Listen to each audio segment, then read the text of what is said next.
Saya Jupri Nur, Ketua Asosiasi Petani Sawit Provinsi Sumatera Barat.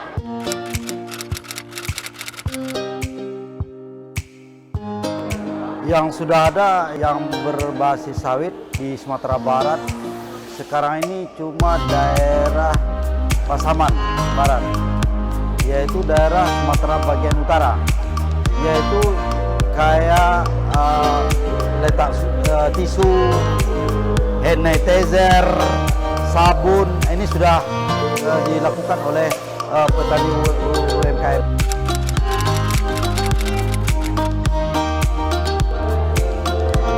Untuk kedepannya petani dari sawit ini dan koperasi UMKM ini berharap kepada BPDPKS supaya mengiring petani ini supaya permodalannya bisa dia mandiri nantinya. Gitu.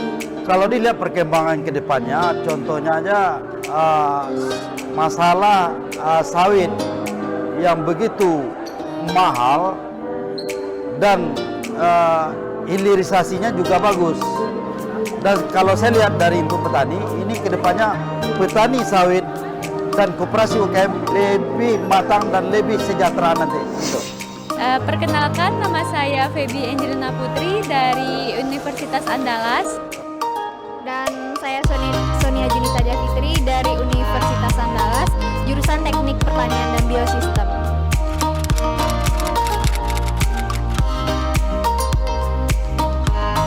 Jadi Kak, dari yang udah Sonia dengar tadi, nah kami makin nambah nih Kak, gimana wawasan kita. Selain biasanya kan kita dengarnya cuma kelapa sawit atau yang lainnya, tetapi sekarang kita lebih memahami lagi gimana sih untuk pemanfaatan sawit ini. Seperti tadi pembuatan rendang, bumbu rendang dari sawit seperti itu. Ya, kalau saya pribadi juga dari workshop ini jadi makin nambah pengetahuan tentang produk-produk apa saja yang bisa dibuat dari kelapa sawit. Karena sebelumnya pernah magang di perusahaan sawit, saya hanya sebatas tahu kalau sawit itu bisa diolah dari minyak menjadi minyak atau CPO, ataupun dari kernelnya bisa dijadikan untuk kosmetik. Tapi ternyata dari workshop ini kita tahu bisa menjadi produk pangan.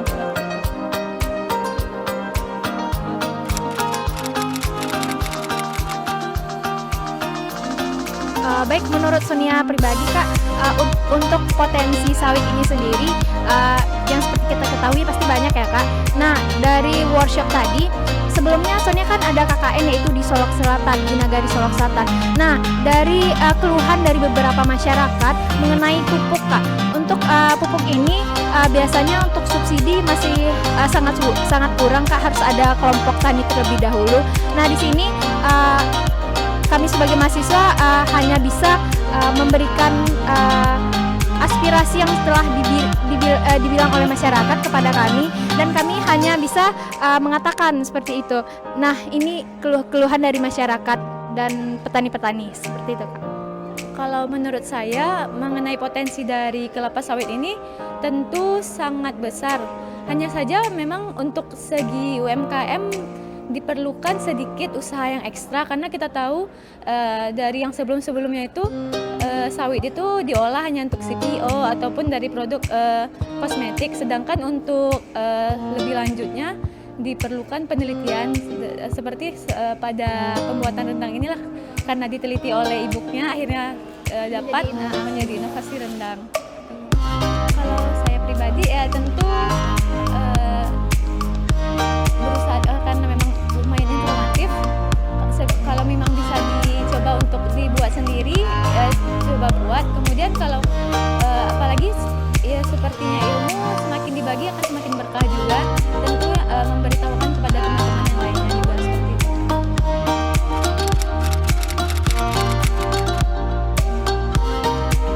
Baik, jadi menurut Sonia tadi dari workshop tersebut, pembuatan rendang ini tidak mendapatkannya adanya dedak di sini. Nah, biasanya kan identiknya rendang yaitu ada dedaknya di sini kan Pak.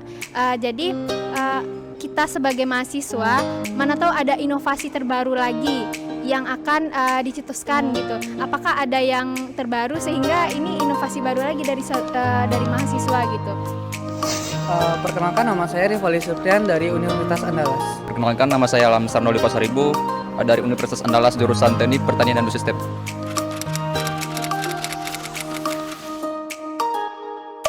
Menurut saya, dari sebelum saya mengikuti workshop ini, saya juga kurang tahu nih sebelumnya ternyata sawit bisa dijadikan beberapa UMKM, bahkan menjadikan hasil pangan. Karena setahu saya selama ini sawit hanya menjadi minyak olahan pangan seperti minyak goreng dan lain-lain.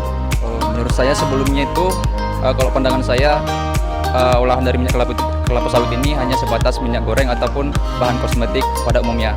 Tapi setelah mengikuti workshop ini banyak manfaat yang dapat disimpulkan gitu. Yang itu misalnya contohnya dari olahan kelapa sawit dapat minyaknya untuk sebagai pengganti minyak bahan kelapa gitu.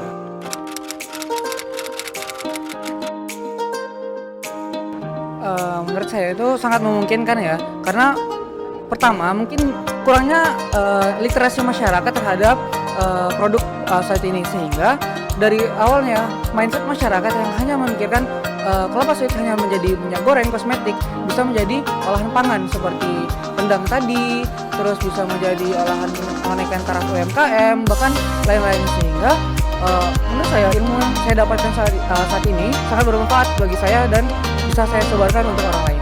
Baik, kalau menurut saya itu sangat memungkinkan untuk dibagikan kepada teman-teman. Misalnya pada di sekitar tempat tinggal saya itu ada teman-teman sejurusan, jadi kami pernah memikirkan gitu apa peluang usaha dari bahan pangan pertanian. Jadi ilmu ini dari workshop ini bisa kami kembangkan gitu atau teliti lagi untuk membuat peluang usaha ke depannya.